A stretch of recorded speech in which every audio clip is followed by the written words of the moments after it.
Hey, it's Andrew Downs. I'm proud to support Three Beards Media, and I would love to work with you. If you need merchandise for your company, organization, band, softball team, whatever, I can help. From name brand apparel to promotional items, large orders or small, online stores, and more, I can help your brand stand out. AKC Marketing is local, based in Johnston, and we are an employee-owned business, so our costs are low and our turnaround times are fast. But most importantly, we give you personal service to make sure you get exactly what you're looking for. Email me at andrew@akcmarketing.com or find me on social media and let's make some cool stuff together. Now sit back and enjoy this Three Beards Media podcast. This Three Beards Media podcast may contain mature themes, and if you're not down with that, we got 3 words for you. Like the podcast. Nailed it! Would you like to sample some of my nuts?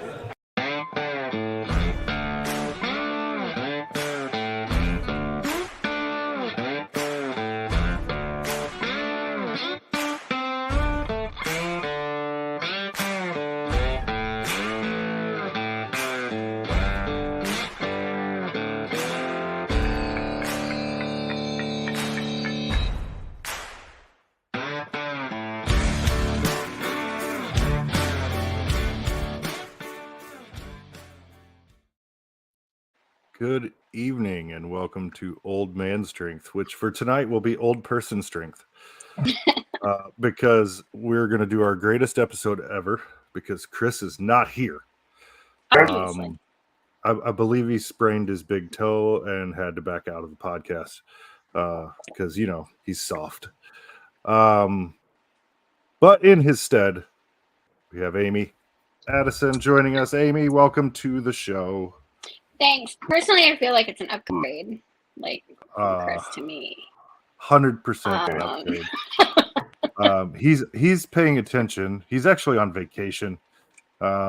He just posted that we're rude in the chat already, so we're off to a good start here. So that sounds about coming right. to you live from the AKC Marketing Studios, sponsored by Revelton and Wintrust Mortgage, and we have a special guest tonight. I've known this person for, let's say, 28 years, probably, somewhere in that ballpark. And he is one of my good friends, even though we haven't seen each other in a very long time. You know how those things go. So it's going to be a lot of fun. Those are the best friendships, though. The ones you don't see each other for a while, and then you just pick right up where you left off. Yep. I mean, ones. even just when he logged in, there's inside jokes and all kinds of stuff. So we'll get to him in a minute. But Amy, how was your 4th of July? Super busy. Like barbecues 3 days in a row, but it was good. It was hard to be patriotic this year, but it was still good. Got to see a lot of people and hang out with nieces and nephews. That's always fun. They keep me young. So, how about yours? Mine was pretty good. Just hung out with the neighbors. Played beer darts. Only one person got a dart stuck in their leg, so that's a bonus. Yeah. So I've never played beer darts, probably because I'm not good at darts. So I need explanation. Yeah, so beer darts is when you take darts, metal tip darts, and you have a kind of an L-shaped board, basically, right? 12 by 12, top bottom. Mm-hmm. And you put a beer can on this board, sitting on the ground. Okay. And you sit behind it in a lawn chair, and you're 15 feet apart, and you throw darts at the can. And when you puncture it, you have to drink down to the point of where it stops leaking, and whoever runs out of beer first loses. Oh. So generally speaking, you should be pretty safe because you're throwing at like a dartboard sized target. That means nothing with me. Apparently, the one guy got a little wild in the first game. It was the first game we played too. So, I mean, the dart was sharp enough that it didn't bleed immediately. It did stick in him for a second. He had to pull it out. So, other than that, all was well. I was very good at this game, but I also drank a lot of beer. So it was good. It was good. So that sounds good all around. I mean, you get to drink a lot of beer.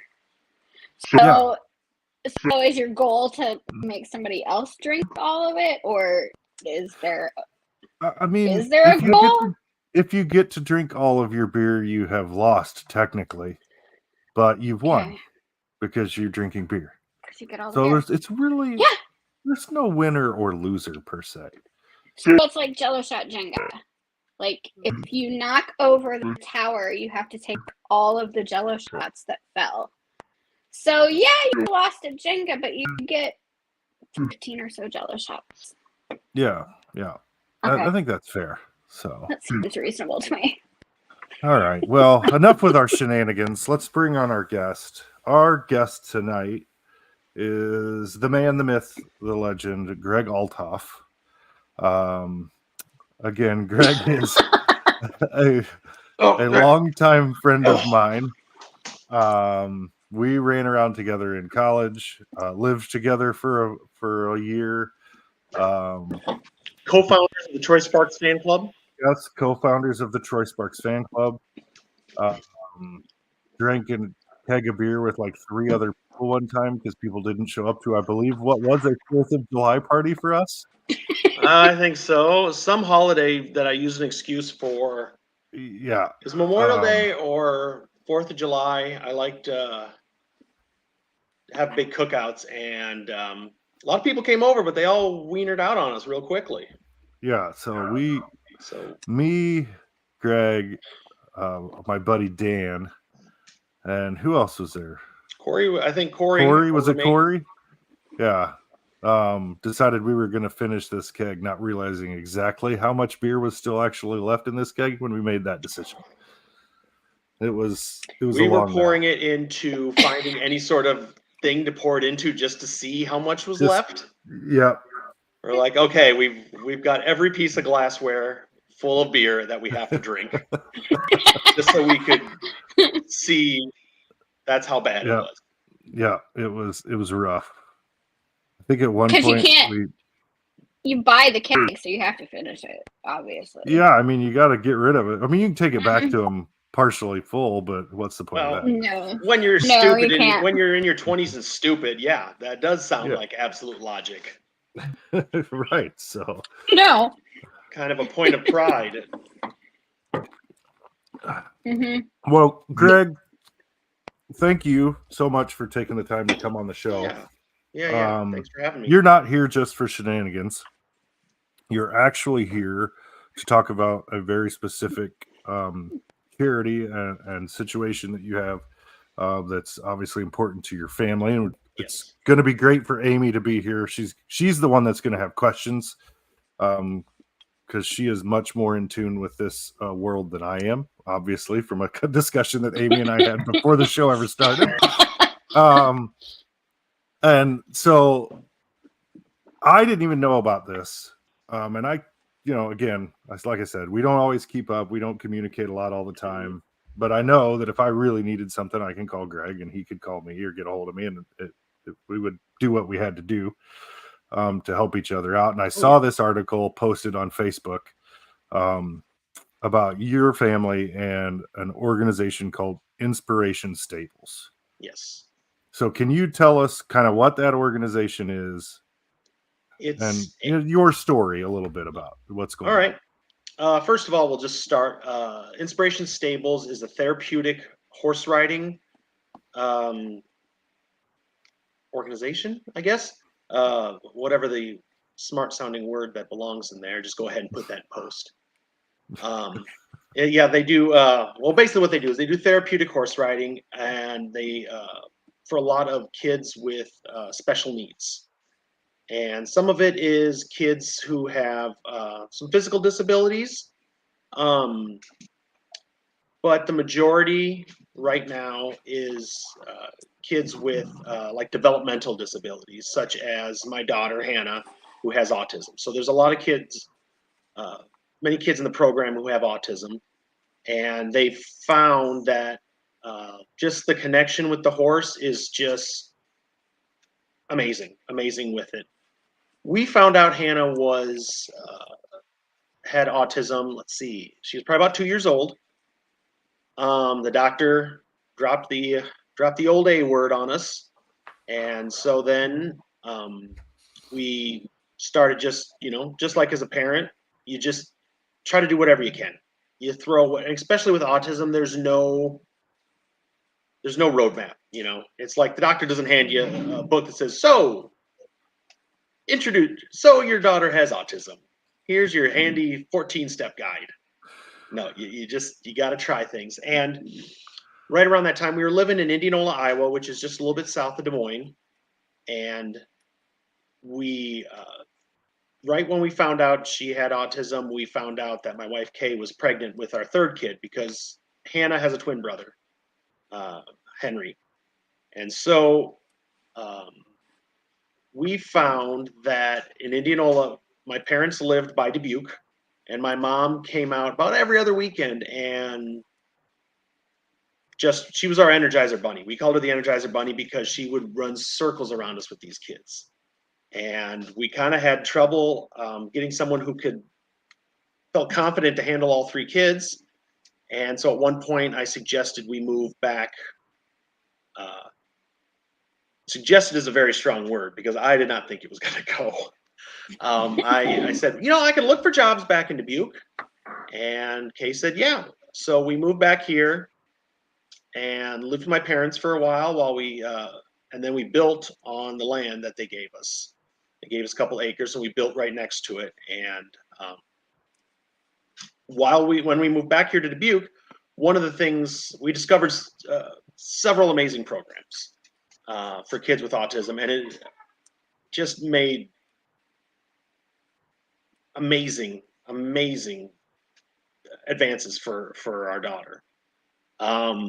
So she goes to therapy.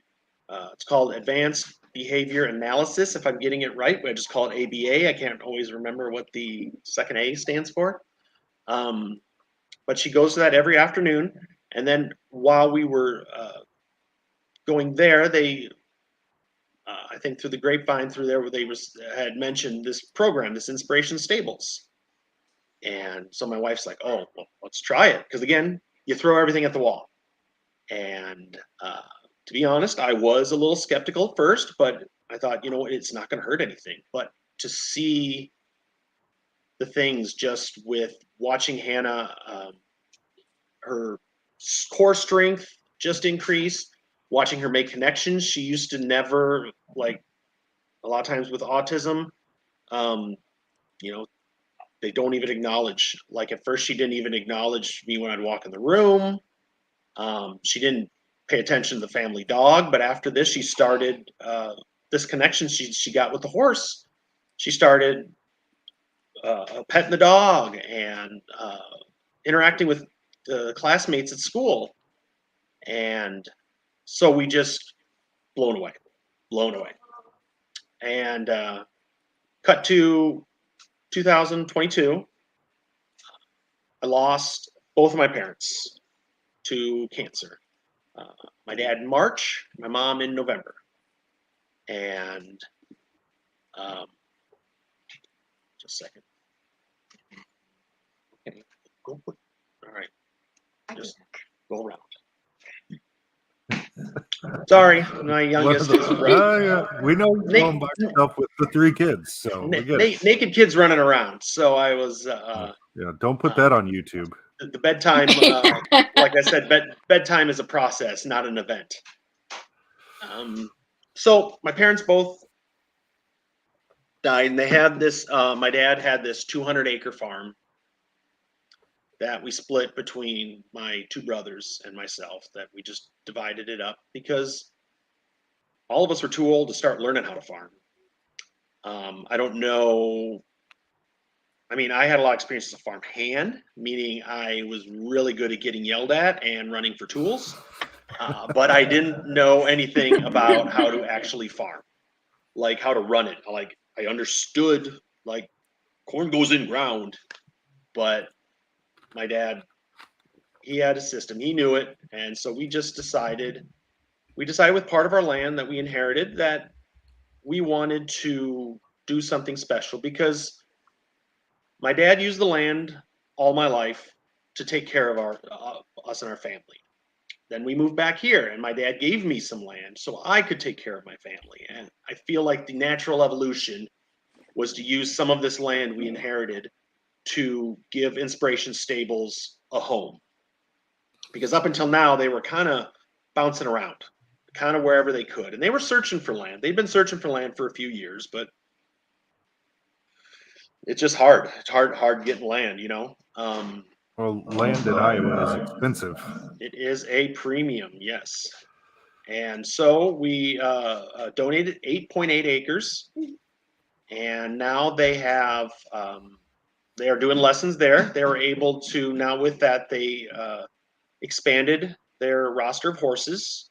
I think they're up to 6 now. They had been at like 2 or 3 before, which they're all old horses. So gives them breaks. Instead of being worried about running a horse 2 lessons in a row, you can have one set of horses for 1 lesson and then do another one right after. Bring in 3 more kids, 3 more horses. Plus, they've expanded to some mini ponies that they do some things with that, and some goats. And they are working on not only helping kids with disabilities, but also doing a couple of programs for memory care patients, where they would work with the mini horses or the goats. I think it's the mini horses. I can't remember exactly. But they're really already starting to do a lot of cool stuff. And I feel like now, before this turns into a Barbara Walters interview and I start crying, just a fair warning. My parents were 2 of the kindest, most generous people I've ever known. And I feel like there's no better way to honor their memory than to have this, where these kids can, and these families already discover things that are the advances that they're already doing. So the arena is named after my parents, so we have a nice little banner on there, and it's and like I said, there's already been more kids. There's been a couple people here just in the neighborhood, so to speak, just around here that started getting lessons and talking to them. Like one of them, his daughter was nonverbal, and she already started saying horse and walk on, whoa, and she's hugging the horses, and it's just, no quicker way to make a grown man cry than seeing something like that from their kids. So we're just very happy with them. We recently, the articles were because we had an open house to try to kind of invite the community in. Because I know, Aaron, you're from a small town, right? Yep. Yeah, I don't know if you are, Amy. Yep. You know how, yeah. You don't know how small town. You know how small towns are. People like you let people into their heart, especially you're doing something. You can just get an outpouring of support. So part of it was to invite the community in, try to get more volunteers so they can do more lessons. Right now they're helping about 20 kids, and they're hoping to get up to around 80 if they can get enough volunteers. They have the spots for them. They just need more volunteers. Also, just a chance for people to just see it in action, see things, because people are very curious about it once we start doing it. And so they're looking for participants. They're looking for, they have a wait list on them, but they're always wanting to invite in and just make it knowledgeable. Because sometimes it's hard to get a word out if you don't have a physical presence somewhere. Like if you don't have a physical place where people can go, oh, there's a sign, there's Inspiration Stables, and it's just a Facebook page. So it's only so much you can share. So we're very happy with that. And we're really excited about what's going to come next. Excuse me. Well, that's incredible. I can vouch for the fact that your parents were incredible people. Obviously, I've met them. I think when we went to Zwingle Days or something one time. Was it? Yeah, it might have been a Ragbri or something. Something along those lines. Yeah. Anyways, I'm sure. Well, there's no sure about it. I mean, I'm positive that they're extremely proud of you and what you've accomplished here and the help you've given, because it's going to go on well past you and your family, and that's pretty incredible. So kudos to you. Thank you, Amy. I know you are probably chomping at the bit right now to ask questions, because this is important to Amy. She can explain why, but I'm gonna get out of the way a little bit here and let Amy try to get in depth more, so that other people who may be listening can get these answers too. Yeah, so my friend's son is medically complex and has Down syndrome. And so equine therapy, canine therapy, those kind of things are something that they have looked into for him. And I feel like a lot of people don't know the benefits of them, especially, but also don't know that there are programs and waivers that can help fund part of that. So I know the little boy I take care of, his name is AJ. They looked at possibly doing something like that for him once he got older, and now he's almost 9.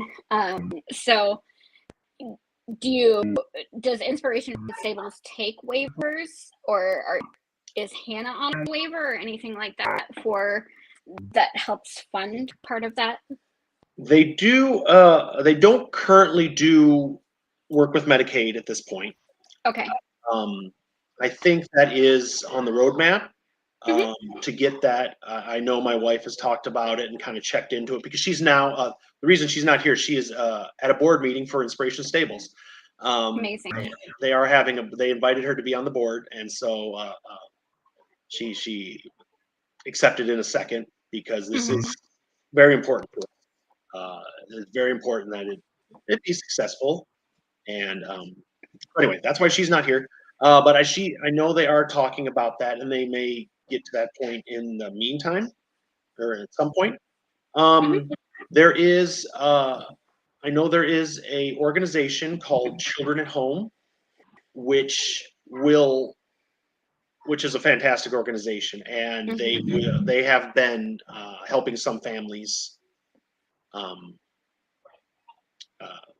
pay for their lessons. Sure. So there is that. I think right now, well, sorry, it's bedtime for the next kid. It is you can use like a CCO once you get on Medicare. Yeah. And I can't remember what CCO stands for. Consumer Choices Option. So that sounds right. Let's go with that.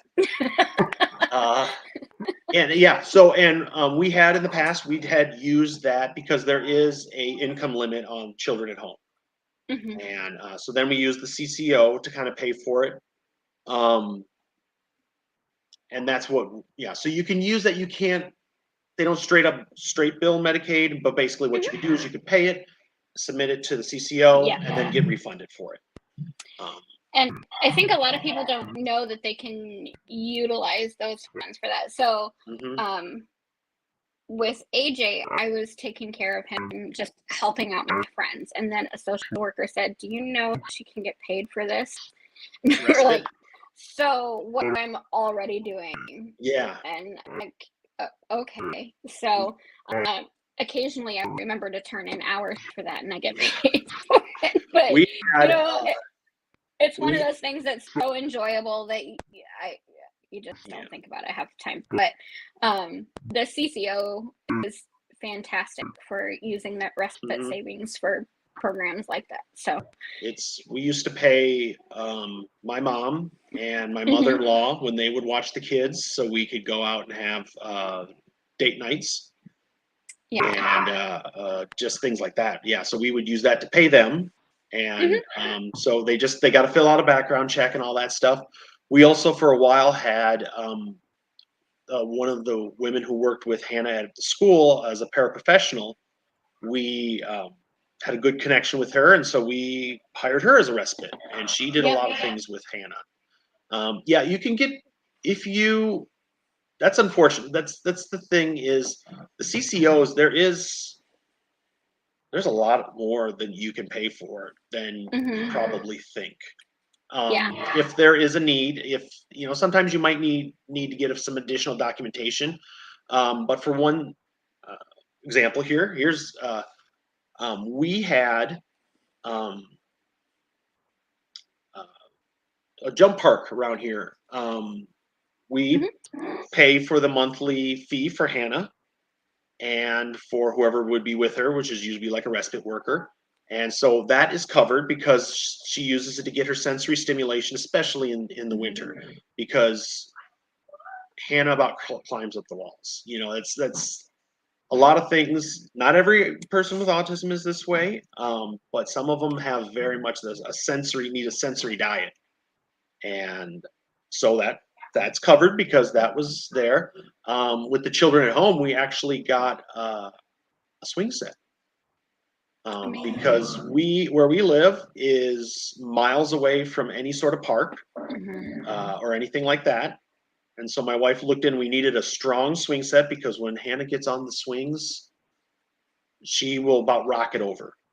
I mean, we have a swing in our basement and she swings on it and she has broken the metal things that's screwed into the wall, eye bolts. She has literally broken an eye bolt. So this was really good. And Hannah had started, we needed something with that kind of had a tunnel so she could, because she likes to seek out darkness. She tried hanging out in a couple of our culverts until a couple years ago, until my dad and I put some paneling up on the sides so she couldn't get back in. So yeah, they don't tell you the things that can cover. But I think if it's something that you think that would benefit your kid, it's worth checking into. There's as long as you might, like I said, you might need documentation from a doctor or therapist or something. But like I said, we got jump park covered, we got swing set covered, and they've been game changers for us. Yeah. How old? You said Hannah was 2 when she went through. What were the things that you noticed that made you think, you know what, maybe we should look into this a little further? She kind of noticed, first of all, like she wouldn't respond to anyone, and which was at first we didn't necessarily put it together because again she had a twin brother and he was an attention sponge, so it was almost like, oh, is she just hanging back because it's like he's just in our face. But it was that, and she was like we used to call it DJ Hannah. She had a couple of these stuffed animals that they were from VTech. They were Scout and Violet. There was a girl one and a boy one. And so her and her brother both had one. Well, she had them, and then you hooked your phone up to them and you put in your personal information. So then they'd be like, "This is me and my friend Hannah," and so the kids could have that. Or my favorite food is chicken nuggets. So, well, she synced them. She would routinely sync them. All of a sudden, it sounded like there was an echo. I was like, oh man, is one of those speakers going out? And then all of a sudden you'd hear Hannah at the same time. So she kind of had that advanced aspect, but a lot of it was I think it was mostly just not acknowledging anyone. And so we took her to the doctor, and that's when he suggested. He said she has autism, and he gave us the name of a couple of places to to check out to get a diagnosis, because it's got to be when you get autism. This therapy she goes to, this ABA therapy, is very expensive, and most people can't afford it. So you need to get the kid on a waiver, like you said earlier. You'd mentioned that. So it's for like, first we need the diagnosis. So we took her to a doctor in Des Moines at Blank Children's Hospital. His name is Nate Noble, and if anyone, I think you probably have a lot of listeners in the Des Moines area. They probably, if they have a kid with autism, they probably know of him, and if they don't, he is awesome. He's fantastic. He was he came right in and he's like, all right, here's what we need to do. We need to get you she needs to get an IQ test. She's gonna fail it, but don't be sad.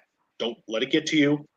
She'll fail the IQ test because she won't respond, and that's, it's not that she's not smart. She'll fail the IQ test. She needs to fail the IQ test to get the ID waiver. And then when she gets the ID waiver, then she can get the coverage. And that's very important, especially here in Iowa, because I don't know. Now, it's still the same. It's been a couple of years since I've had Wellmark, but Wellmark barely covers the therapy for it. And I don't know about the other insurance companies around here. I started a couple years ago working remotely for a company based out of North Carolina, and they cover it. So it's a state by state thing. So you got to check with your state what's covered, what's not. But and that's for private insurance.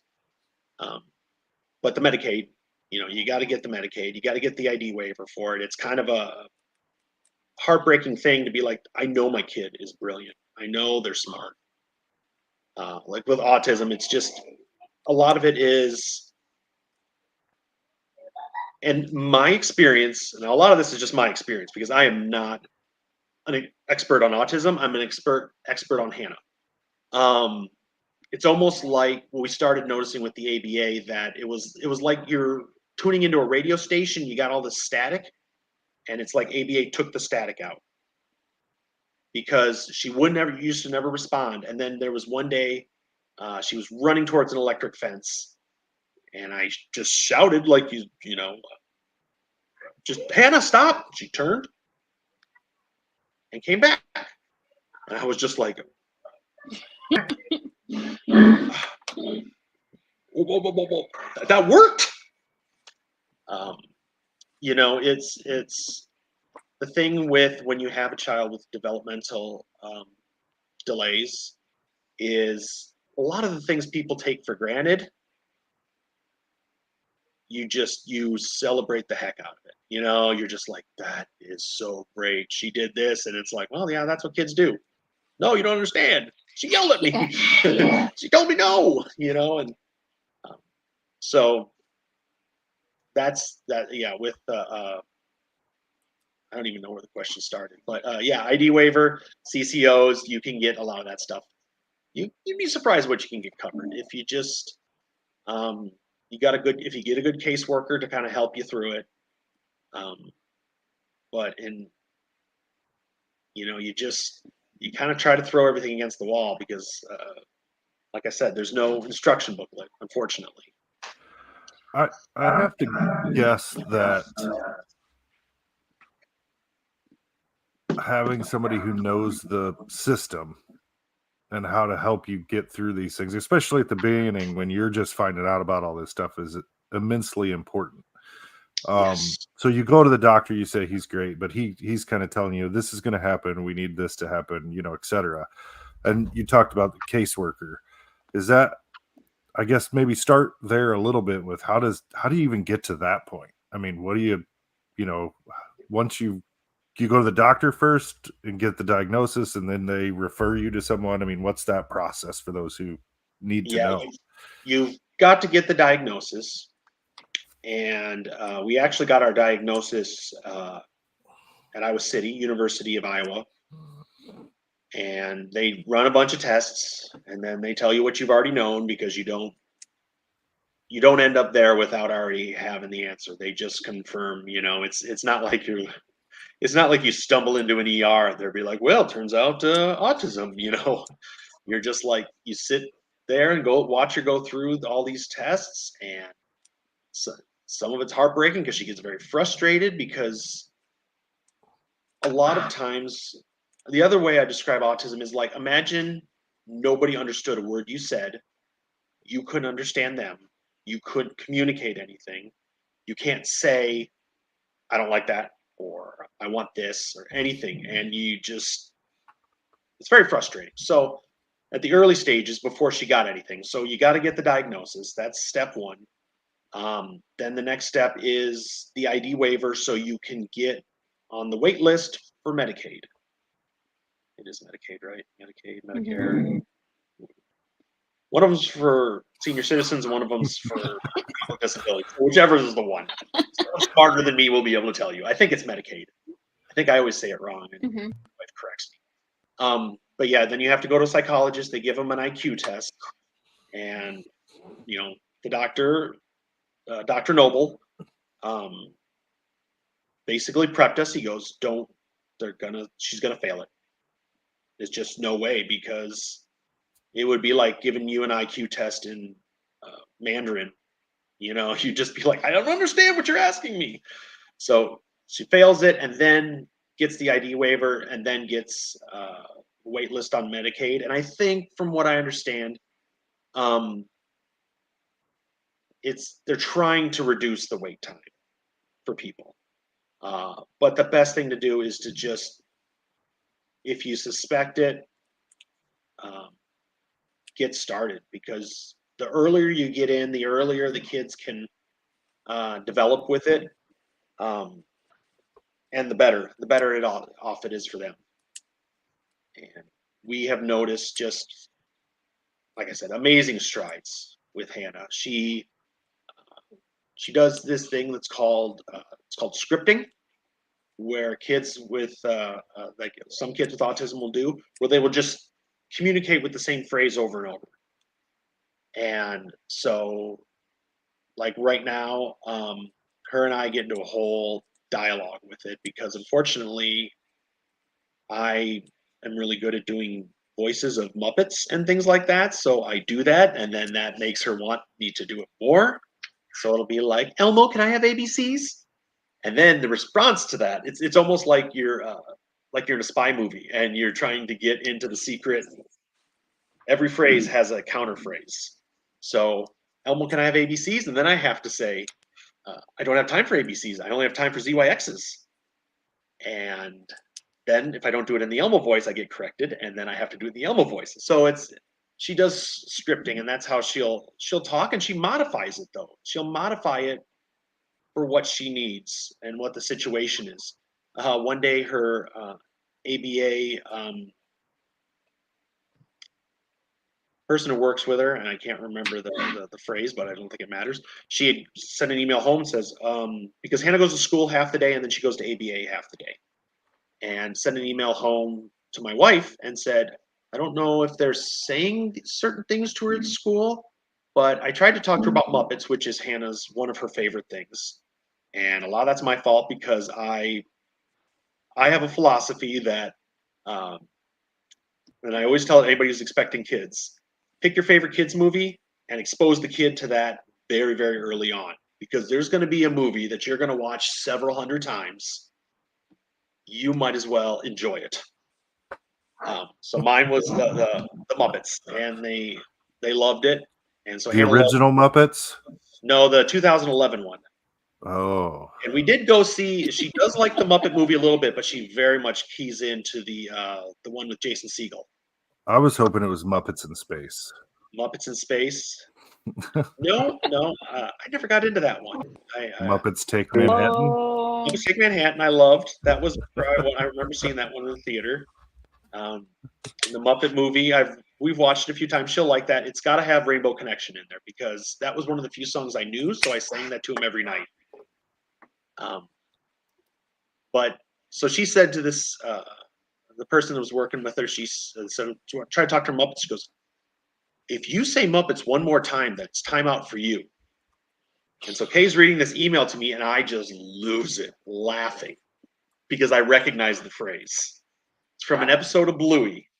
Now I don't know if either of you are that familiar with Bluey. You've heard of it, at least. Unfortunately. I love Bluey. Our family loves Bluey. So it is probably one of the least annoying kids shows you can watch. So, but Aaron, you're probably aged out of that one. But it's I missed that one. I enjoy watching just as much as the kids. Anyway, there was one episode where one of their cousin is hogging the iPhone, and her dad says, "Now, Muffin, your timer's up," and Muffin says, "I'm not done with my cowboy hat." And he goes, "Muffin, cowboy hat." And he goes, "If I hear you say cowboy hat one more time, then it's time out for you." Well, she had that phrase that she'd use, and so she instead puts in Muppets, or then she'll throw in something else and throw in a curveball. And the thing with Hannah is also that her scripts, when you when you're in with her, because you get your own script that nobody else gets. It's one specific one that's only for you, and it's kind of funny when people get it. Like my wife's best friend's like, "I finally got a script. I got a script." It was it's something meow meow, and that's the one. Hannah only says that to her. That's just hers, and she has several other people that are always like, "I got my script," and it's like I say, there's hard days, but then there are days of just unbelievable joy that people can't understand the things that you get, and the things seeing her take joy in just things like that is just it's a real gift. It's a real gift that we have. Was she verbal or nonverbal when she was first diagnosed? She was nonverbal. She had a couple of words and then she lost them, I guess, is for lack of a better term. She then I think she was saying Papa, referring to my dad. My dad was Papa, but then one day she just stopped, and so then she went completely nonverbal, and then we just through, and I credit a lot of ABA and the horse riding therapy in helping her with that, because I mean ABA is it's very much they break everything down into little tasks. Mm-hmm. So it will be like, name these. You have to point at which one's a red shirt. Which of these pictures is a shirt, and they have to do that till they master it. And then so I think a lot of that helped her, and I think just the connections, things that I took for granted growing up on a farm. And I didn't realize this. This actually kind of had this at the open house. I was talking to somebody. I said, "You know what? We've been having this animal therapy all our lives because we grew up on a farm. We were working with animals all the time. We didn't even know what it was like. And, we were working with them and cussing them out and, just like, I can't believe I have to do this." But it's like we didn't realize the benefit we had of it. So it is the healing power of animals. It's amazing. You don't realize it till you experience it. Mm-hmm. But yeah, she was not. Yeah. So with that, we're going to take a quick break here from our sponsor, Revelton. Amy, I want you to queue up your next best question for when we come back from the break. So here's a note from Revelton. Okay. Why take the best corn in the world and make it into fuel when you could make it into whiskey? That's the question that launched Revelton, Iowa's most visible and fastest growing distillery. Owners Rob and Christy Taylor embrace the grain-to-glass philosophy, sourcing ingredients locally and overseeing on-premises production and bottling at their facility in Osceola. One sip and you'll agree that Revelton's handcrafted whiskeys, gins, and vodkas are the best you've ever tasted. And with the launch of their rye whiskey, made with 100% Iowa-grown rye and corn, and their new bourbon coming soon, there's more Revelton to love than ever. Iowa's own Revelton Distillery. ReveltonDistillery.com. Note on that commercial, the bourbon is out, and it's real, and it's fantastic. Spectacular. That's the line. Yeah, well. Seinfeld. It's real, and it's spectacular. Yeah. Remember that, Terry Hatcher? ice machine. He waited till after the commercial. He stood there. Naturally. So, do you want to come over and say hi? Hello. This is Henry. Hello. There Hi, you go. Henry. Hi. What you want to tell him? What do you think of Inspiration Stables? It's one of the greatest places I've been to. It helps you get good with animals, and you can even have therapy with them for all ages. It's great. He as one of the benefits, as a kind of a thank you for us donating the land, they gave all the kids horse riding lessons, Yeah. and Henry really benefited from it. Awesome. This kid does not connect with animals. He doesn't. He's kind of afraid of them. Got on a horse, and they had one point where the horse got spooked by some noise, and the instructor, it's like, we just walk through it. We distract him, and this guy's gonna be a cowboy now. I was 2 days later. I was in helping clean up the grounds for the open house because we get a ton of rain. And he walks right in, starts petting one of the horses, and I was just like, "Wow!" And it's just the amazing connection he made with them. So I think you need to go. That's awesome. He's grabbed a chair and he was ready to, like, all right, it's my turn. Oh, it is. All right, no, it's all right, and so that is, it's an amazing program again. That's amazing. Are there a lot of kids there? So obviously, it's a lot of developmental and physical disabilities, but are there kids there without? Are there a lot of kids there without that, or do they cater specifically to?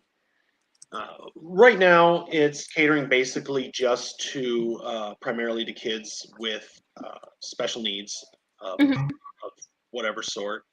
That's its main mission statement. I think they are looking at possibly opening it just because it helps a lot of kids. Sure. Like I said, my son has anxiety. He has a lot of anxiety, and it helped him to calm him down. I mean, he literally walked into a horse pen and started petting a horse. And I can't say I necessarily would have done that, but Yeah. so it's like I was like, wow, who are you? Yeah. But what I think type they of are looking fundraise- because there's diet issues. In the past, they've done fundraising.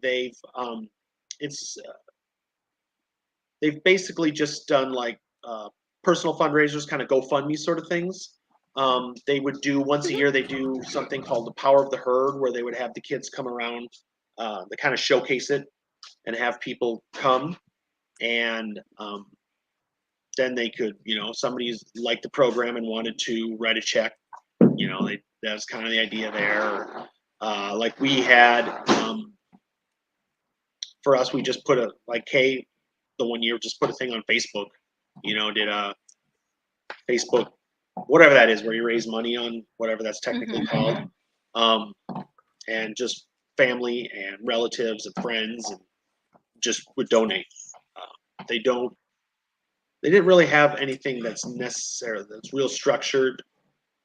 And I think that might change now. Again, just the idea of them not being, having a home can really, really do that. And they're always accepting donations. You can donate just by going to their website, inspirationstables.org. And then they have a donation link on there. You can just PayPal. You can probably even just put their address and just,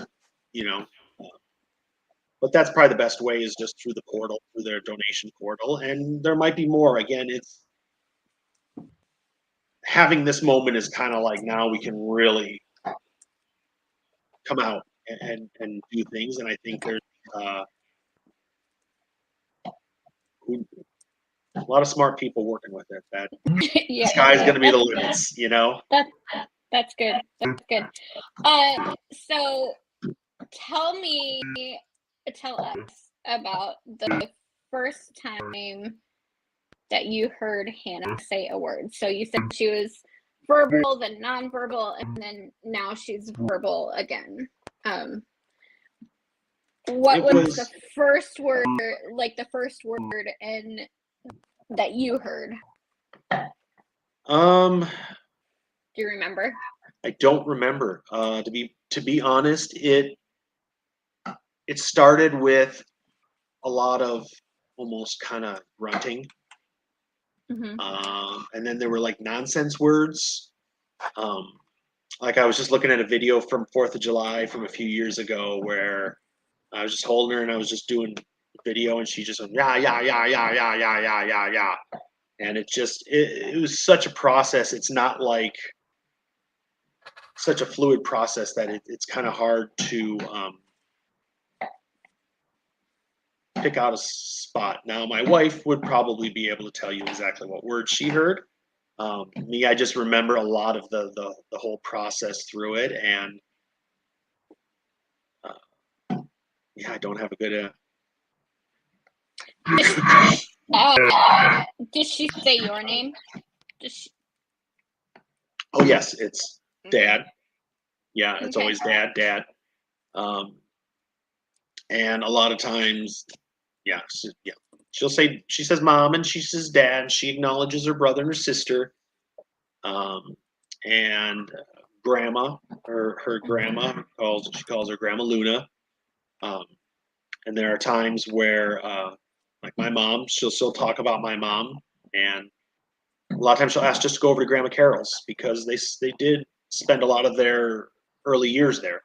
So then we'll go over there and she'll go and just hang out and do the things she did when Grandma Carol was around. So she is, now she is very good at acknowledging. We went to Universal Studios in California earlier this year, and the waiter's name was William, and it was always William, William. And then she would ask him, what's your favorite train? She loves Tom's the Train. So then he'd answer the question. And he was one of these waiters who kind of had playing a character. So he was very sarcastic, and she loved it. He busted her chops, and she loved it. It was always, William, William. And he's like, yes, what did you want? But so yeah, she's very good like at this stage now, she's very good at acknowledging people. There's still a lot of the communication is kind of the biggest thing, where sometimes she'll have a hard time communicating if she's stressed out, if she's upset, things that matter. How do you balance having a daughter with special needs and 2 other kids? Like, obviously she's going to take a lot of your time and a lot of your energy, and so just from being around a family with special needs little boy, and he has an older sister who had to grow up very, very fast when he was born. And so how do you balance that in your family time with the kids, with her siblings? Well, early on, I just picked a favorite and just ignored the others. So did my mom. It wasn't me. No, it's just, I mean, you just do it. You just balance it the best you can. Her brother and sister are amazing kids. They could have a lot of resentment and anger, and that would be understood, but they don't. They are very warm. They're very kind for her. They look out for her. Different times we'll be out in public and Hannah will start scripting to someone, and the person will kind of look for a moment, and one of them will pipe up. She goes, hey, she has autism, and they look out for their sister. They don't, they're just super kind. And so I just, my wife and I both, we just you give everything in your heart, and then you pull more out, and it's kind of it just, there are days where we're exhausted by the end of the day, but these kids are my life. All three of them, they're all wonderful.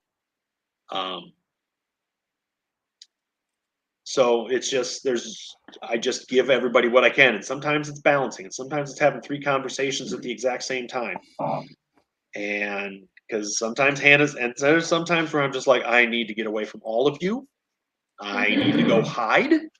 Let me go sneak off into the bathroom. Maybe they'll leave me alone for a little bit. But they're all great. It's just, I think part of it is starting out with twins.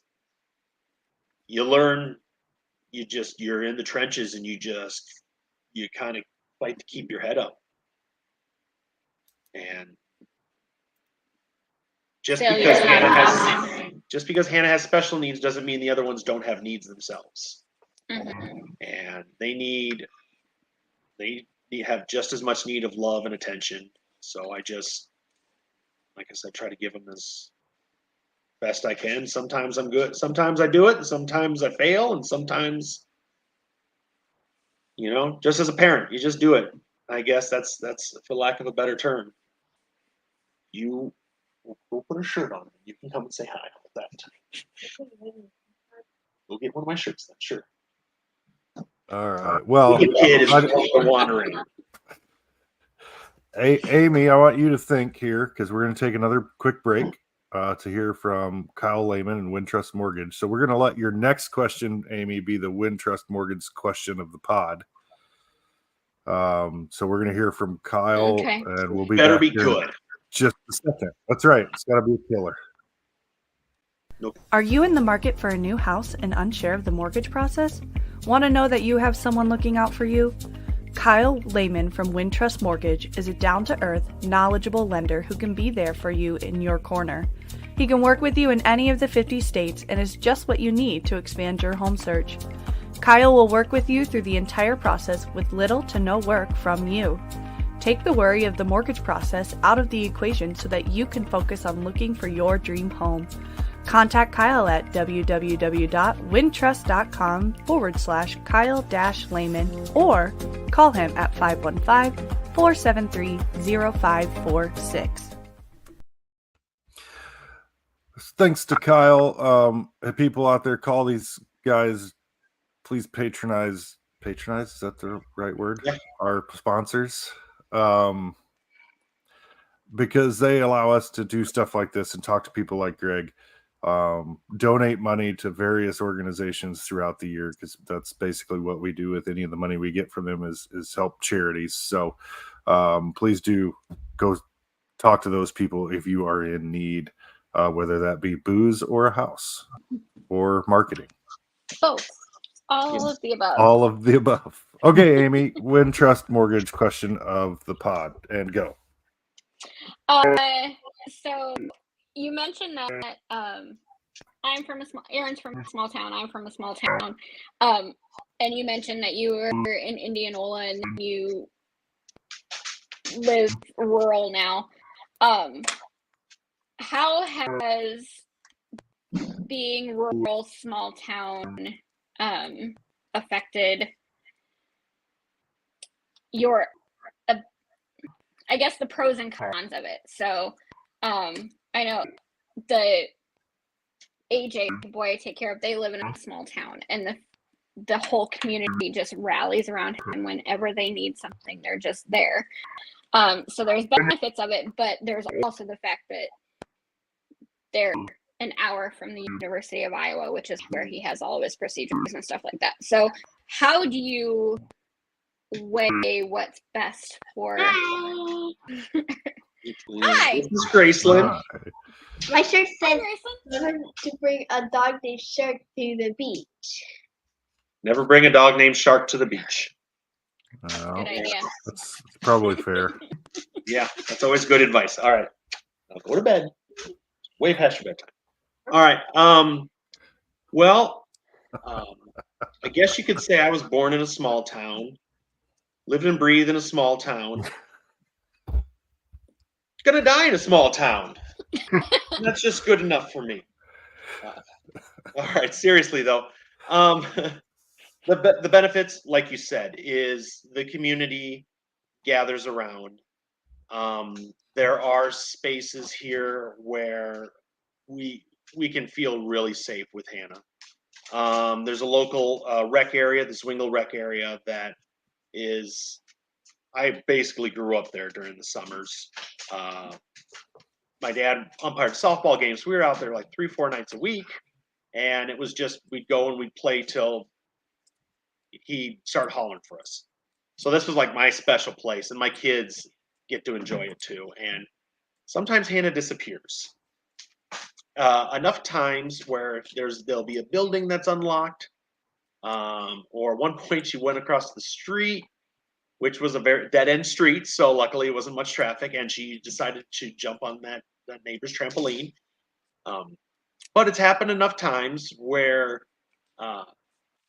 people recognize what's going on when they see my look.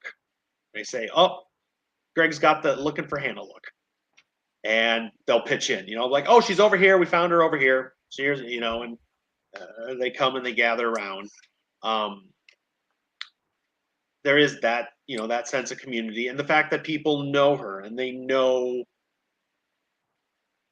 just to look out for her. If she's wandering off, they know that maybe she shouldn't be, and they'll holler back, or they'll holler at us if she doesn't, listen to them. Or you're looking for Hannah. You're probably looking for Hannah. She's out in left field of the ball diamond, hanging out there. The downside is, and where we're at is actually kind of the best of both worlds. We're close enough to Dubuque. We're about 20 minutes from Dubuque. That's still 20 minutes, 25 minutes, depending on where in town. If we got to run the kids somewhere, you got that. It takes a solid hour out of a day, just back and forth. And if you got to do twice, it used to be, during the summers, I would run Hannah in for ABA, and I worked remotely, so I brought my laptop and I would go to the mall and I would hang out in the food court and I would work on my laptop until she was done, and I'd pick her up 3 hours later, and then we'd go home. Rather than kill 2 hours, then I'm only losing an hour. So there is that accessibility. Luckily, Dubuque, as my wife calls it, is the biggest small town, because kind of everybody knows it, but they've got such amazing resources, and there's just more all the time. They've got, like I said, Hills and Dales, which I have heard referred to by the head of the Dubuque Racing Association, who does a lot of donations for him, as the Mayo Clinic of Autism, and I like that. I was like, I'm going to steal that. So, but they're great. They're Inspiration Stables, especially, is really convenient because it's right over the hill. And they have Miracle League. They have Miracle Field, which Hannah takes advantage of, goes and plays on Saturdays. And we're lucky. We have a lot of stuff. We're an hour and a half away from Iowa City, so if we need to go down to Iowa City for something, it's not too bad. We can do most of our stuff in Dubuque. So we are lucky that we've got that small town. The pluses and the minuses are kind of minimized. Does she go to school in Dubuque, or do you have a small town? Okay. She goes to school in Dubuque. So they have that benefit of extra help for special needs. Yes, luckily the big schools have. Yes, her school. She goes to Table Mound Elementary in Dubuque, and they actually have they're one of the few schools in the district that kind of piloted doing autism programs. So she goes there, and they'll do a lot of work with her during the day to kind of handle the education part, and then she goes to the ABA in the afternoon for the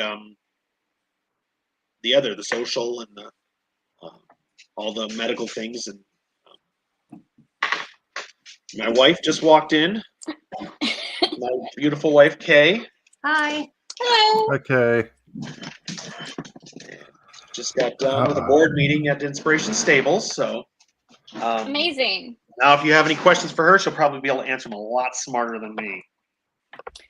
Okay, so Kay, I asked Greg, and he said, "Ask my wife," because she might have a different answer. So he mentioned that Hannah was somewhat verbal and then went nonverbal and now is verbal again. What was the first word that you remember hearing her say? Papa. Well, yeah, I knew that part. Yeah. I think, she did that before she lost language. You mean after she progressed? Oh gosh. I don't remember. Well, that's very anticlimactic. I got you don't have to feel so bad now, Greg. Yeah, that was kind of my answer. I was like, well, it was kind of so incremental, and we just... It really was, and her service dog is up here trying to get some attention. Yeah. She spoke in very broken language when it started. It really, we could understand it kind of. So it was a very gradual thing, and it also wasn't like she was speaking to us or trying to communicate with us. It was just words. So it's different once they're actually communicating. Yeah, you kind of almost adapt to their language. And did she do any sign language at all? Yeah, both twins did. Did you tell them they were both nonverbal? Nope. So the twins were both nonverbal. Good job, Greg. Let's see. So when they started preschool at 3, they've got to start on their birthday. They were both nonverbal. Henry could say his name, which is Henry, but he said, "Hey, hey." Yeah. And that was kind of it. He maybe had 20 words by 3.5 when we started to school here, I think. And then, but they both have, even Hannah still has a speech impediment. So they're really hard to hear and understand. Hannah talks in riddles and she talks in social stories. So a lot of times when she's talking, it's something she's already heard or learned and she's repeating it, but in context, if that makes sense. And where Henry once he started rolling, then by the time he was 4.5, I think he was reading. Yeah. So it just was like that. I mean, they did do more. Oh yeah, they did sign language. Yes, they did more. Language. They did thank you, drink. I was just trying to think of those the other day because I saw a little girl doing sign language and I was like, oh, that takes me back. Yeah. So we had a limited repertoire of sign language that they were able to do to kind of communicate the basic stuff. And then she went to pet cards pretty quickly, and that's really how she developed all her words because she learns very rote, so she memorizes. And once she had a picture and a word, that's how she communicated for a long time. She had a little book she carried around. I forgot about the pet book. Yeah. Excuse me. Did she ever use a talker at all? So I think I was also just trying to think of that today. I think it was kindergarten or first. I think it was kindergarten when she got her talker. And really, she just played around on it and stuff that first year. And then in first grade, she really started to use it to type everything out. She actually preferred using it as a keyboard more than using the pet pictures.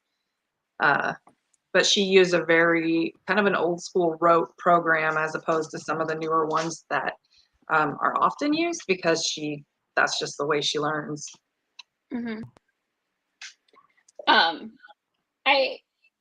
Talkers are one of those things that I think they're good and bad. Like, one of my friends, his son has autism, and he's like, he just played on it all the time. He didn't actually use it to communicate. He just played on it. But Hannah did a lot of that, where she'd play on it, and then she'd just type out words and let him and play on it. But I think that was kind of part of her learning. Yeah. I remember She used to watch one of her favorite movies was Beauty and the Beast, and she would watch the first part over and over, and that's how she taught herself to say certain words. Like she'd play it, and you just see rewind it. It would just be like, I forget what part of it where she would rewind, but it was like over and over and over, and all of a sudden I was like, I said to Kate one day, I go, I think she's teaching herself to talk with that. Yeah, absolutely. Mm-hmm. She totally did. I mean, she even did that clear. We have kids here that are very interested in from home, and they are just realized they weren't asleep yet. Yeah. They oh, now I forgot what I was gonna say.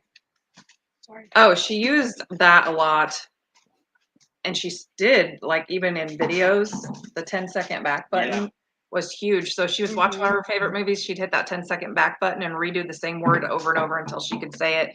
And then she would learn the whole sentence, and then she would try to utilize it in conversation. But of course, it would be a little off because it might have bell at the end of it or something. And it took us a while to pick up on that's how she's communicating, that's what she's doing. And then we realized that all those times she was playing on the iPad, it just seemed like she was playing games and messing around. She was teaching herself to read and talk. And she's got an enormous vocabulary. I think she's at like she's tested out of 4th grade with her vocabulary, where her other language arts skills are below grade level. She tests at like 7th grade in vocabulary. And I think that's why. Yeah. It's amazing to me how kids with developmental disabilities figure out how to teach themselves and figure out how to learn things. I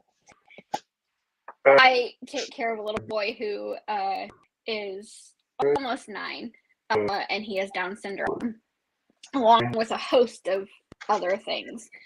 But a couple weeks ago, we were going through his closet, and I was teaching him how to look at tags on the clothes and determine which ones still fit him and which ones don't. And if it was 3, 4, 5, it was womp womp. 6, 7, 8 was whoop whoop. And so now he just walks around the house. When I was with him last week, and instead of saying no or yes, he would say 3, 4, 5 or 6, 7, 8, and I knew what he was talking about. Yeah, exactly. But nobody else is gonna know. Right. Yeah, but that's his own form of communication, his own way. Yeah. Which is good. I'm glad it's fun to watch them learn and to develop that for themselves. So that's amazing. I totally lost what question. I had a question and I forget what it was now. I think a lot of times with kids with autism or any special needs, when you see a behavior and acting out, that behavior is really just a struggle to communicate in a way that works for them and works for the person they're trying to communicate with. And it's like I said to a buddy of mine whose daughter has autism, and she just started with the Inspiration Stables program, and talks, he goes, sometimes she just screams and hits. And I looked at him and I said, if nobody could understand a word you said and nobody would respond to anything you're saying, wouldn't you start screaming and probably hitting people? And it's they've got their way. Unfortunately, it's just not compatible with our world, and a lot of these things are trying to just bridge that connection. I mean, it's you're unlocking the treasure chest. So Kay, when you came in to the podcast, you had the therapy dog or her service animal. Dog. Okay. Yep. What does he do? What does the dog? So first of all, what's the dog's name? Because that's important to me. Her name is Chai. It's very important to her too, apparently, because she's trying to be seen. She is. Her name is Chai, like chai tea, and she's from a program called Retrieving Freedom. And it was started by a veteran who trained dogs for other veterans, and then decided to also do a component for children with autism specifically.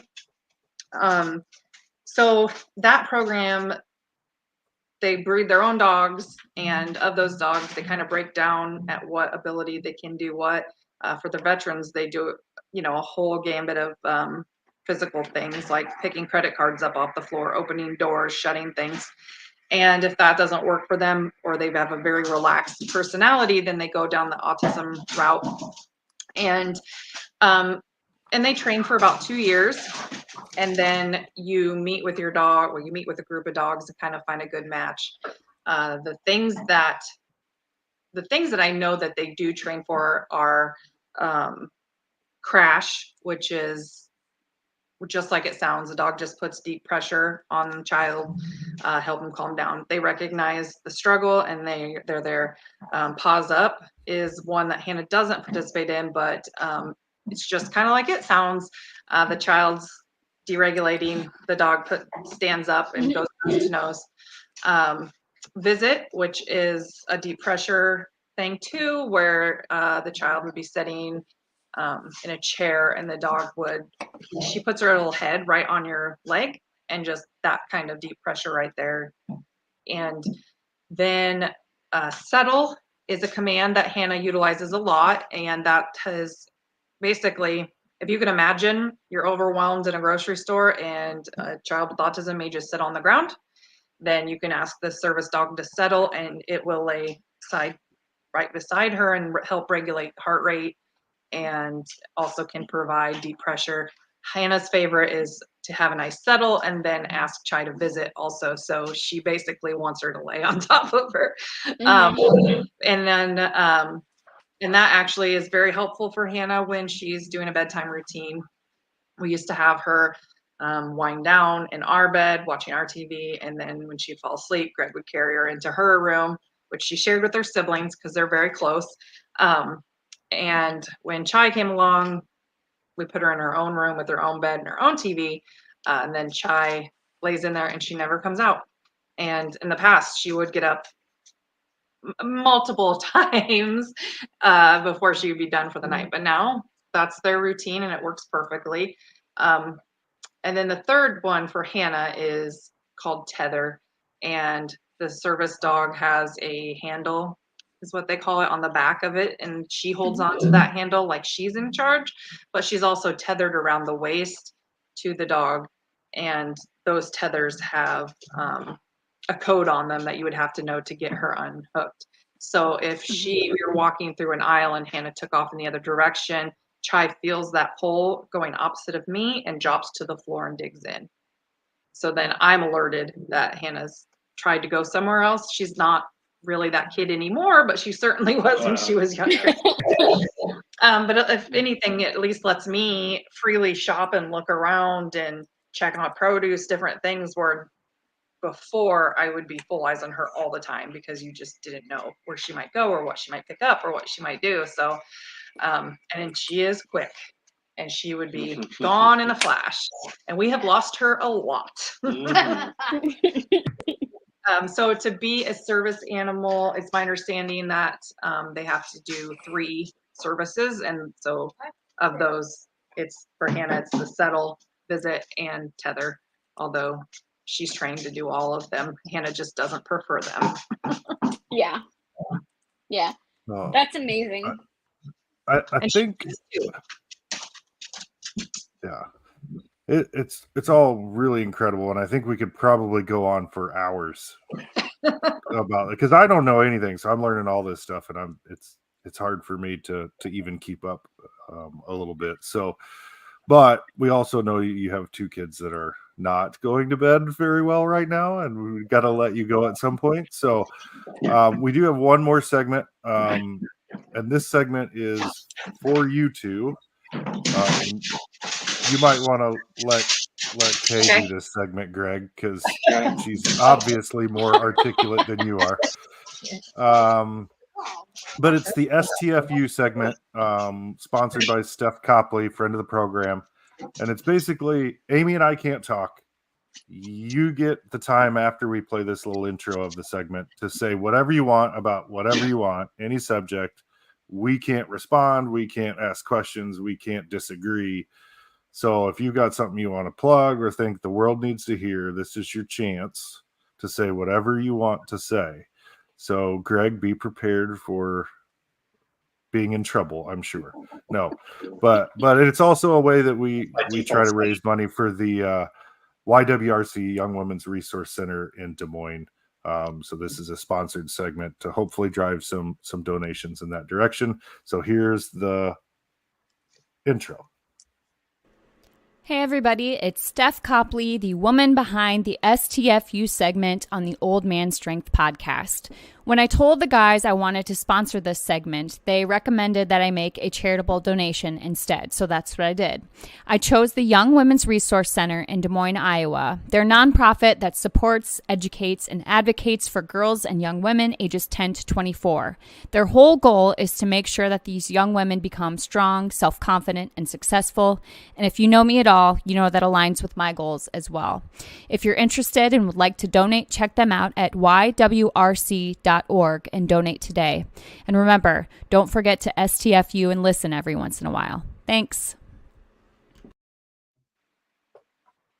So the floor is yours to say whatever you feel like you need to say while you got the opportunity. Well, I think that's a fabulous organization there that was just plugged itself. Young women do need more support. Mm-hmm. Well, obviously, I would like to talk about Inspiration Stables. I don't know how much of that you've already talked about, but we're a program that takes children with special needs and puts them on horses for therapeutic purposes. Gives them helps with core strength. It helps with balance. It helps with reducing the number of therapies they're already doing. When Hannah started, she was doing OT, speech, and ABA, and we were able to eliminate speech and OT by doing the riding lessons, and she became verbal on those horses. It's now up the road from us. We donated a chunk of land to them so they could have their own home. And now kind of the sky is the limit. Once we get enough donations, we want to put some shelters up for the horses.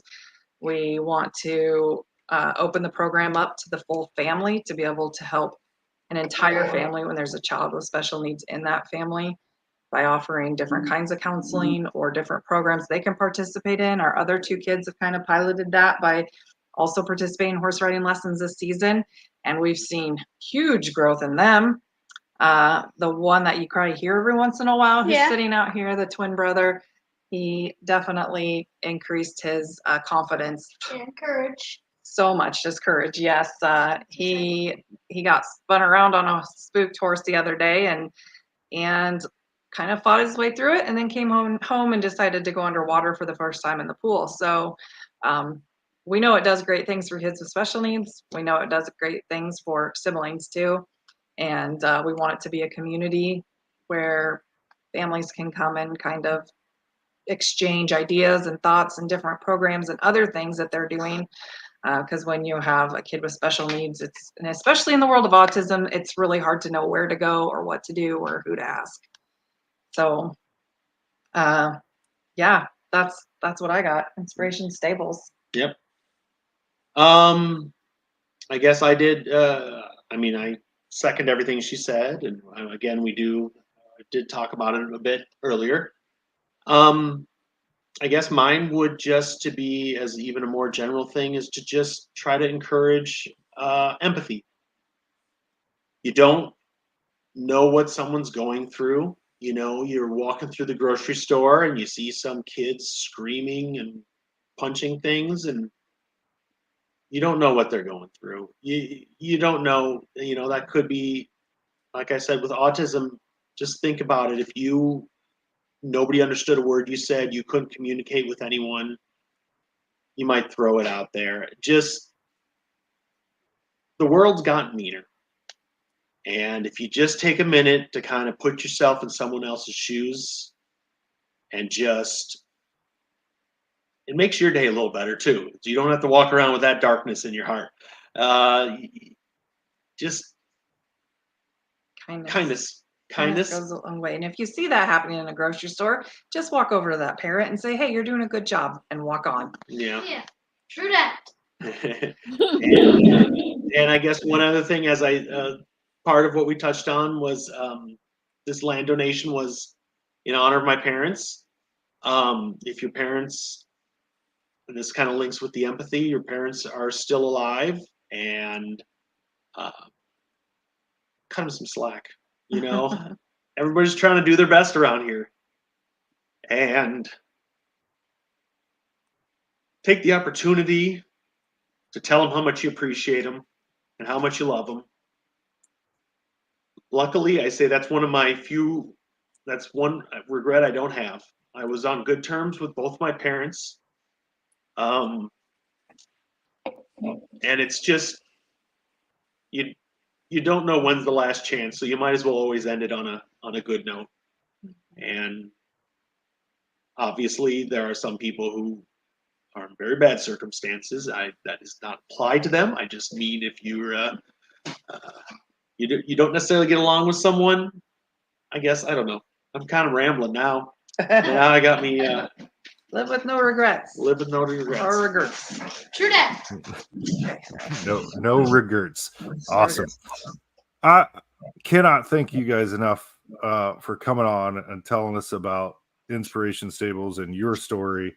Again, I've known Greg for, gosh, it's got to be close to 30 years now, Greg. I don't know. I'm 29 here, so it's probably only about 5. I mean, 12 years. Benjamin Buttons. Yeah. Yeah. But one more time, we did say it earlier, but Kay or Greg, whichever one of you wants to, how do people find Inspiration Stables? How do they get a hold of them? Plug their socials, plug their website, whatever you need to do for that. Go. Facebook, Inspiration Stables. They are on Facebook.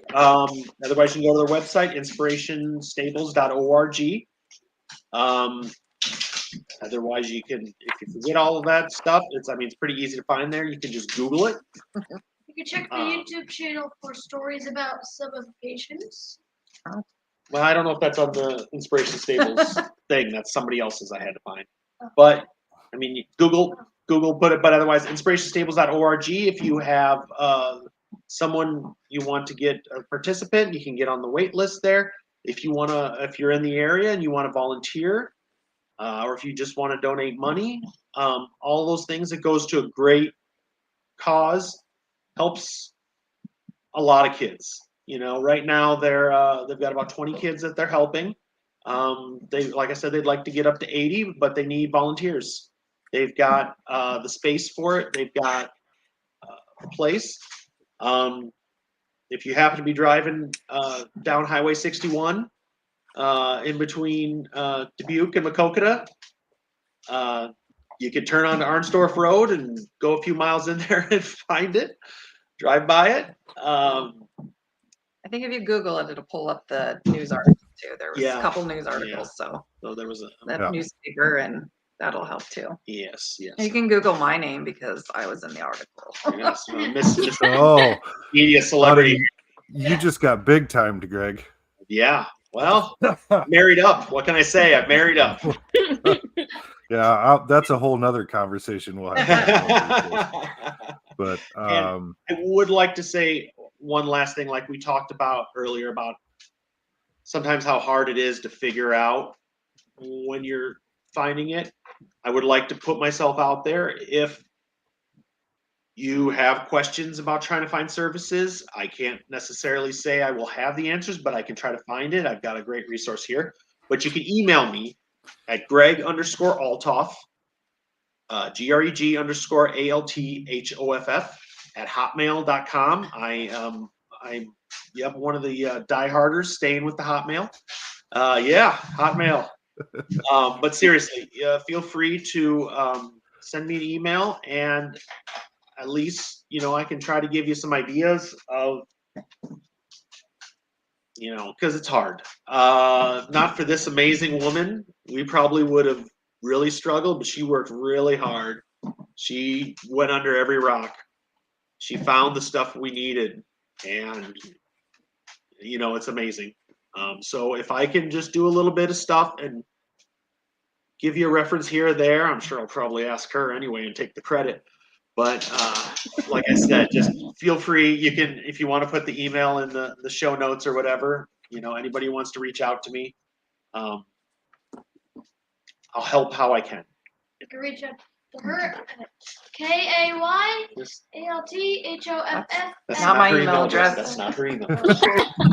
It's my maiden name, so it is Althoff. We'll Go ahead and send me an email. You can send me an email and just we'll we'll tag you also, Greg, on all the social media stuff that we put little clips of videos out on Facebook and Twitter. We'll tag you and hopefully people will be able to find you in multiple different ways. And awesome. Again, can't say enough of how proud I am of you and that you're my friend and that you guys have done this. It's a really great story, great cause. Hopefully this will help get the word out and get to that 80 kids helped, because the more we can help, the better we feel here at Three Beards Media. And today on Old Person Strength instead of Old Man Strength, since Amy is here with us. And thank you for giving us the opportunity to talk about it, because we are very passionate about it, as probably you could tell from my numerous rambling answers to your questions. But we feel very strongly about it. I don't think it can be old person because she's not old. That's true. So. Oh, I am. Oh. We're the same age. Aaron and I are the same age, but He just looks young next to Aaron. Yeah, you're just doing better. Well, it doesn't help that I've lost all this hair, but all I saw as soon as you said that was the Step Brothers bit. Did we just become best friends? Yeah. So, but Amy, anything you want to add here before we let them go? Or actually, you can just close the show for us if you want. No, that's a terrible idea. Okay. No, I just want to thank you so much for everything that you have done and for sharing your story. So I don't think that it's talked about enough. Hearing struggles that other people go through and different journeys about how you get to a place, I think that helps other people realize things. You have these things in the back of your mind and you might see something that's just a little bit different. So I used to say, when I was younger, I could never special needs. Nope, I don't have the patience for that. I can't work with kids like that. And now the best part of my week is when I get to spend a few hours with a little kid with special needs, because he just brightens absolutely everything around him. So you don't realize stuff like that. So thank you for sharing your story. Thank you for talking about it. And thank you for everything that you've done for a program to help other people. It's really an amazing thing for the special needs community. So thank you very much. And thank you for joining us to talk about it. Thank you. Thank you for doing this. Yes. Yeah. It's good people know they're not alone. Yeah. Yes. Couldn't say it better than that. So that's been another episode of Old Man Strength from the AKC Marketing Studios, brought to you by Revelton Distilling Company and Wintrust Mortgage. Please check out our sponsors so we continue to do this and continue to get the word out and do things like this. I know not all episodes are this heavy when it comes to the subject matter. We talk to all kinds of people, but the goal is always the same, is to get the word out, to raise money for charities and everything else. That's what we do here at Three Beards. And so we will see you next time.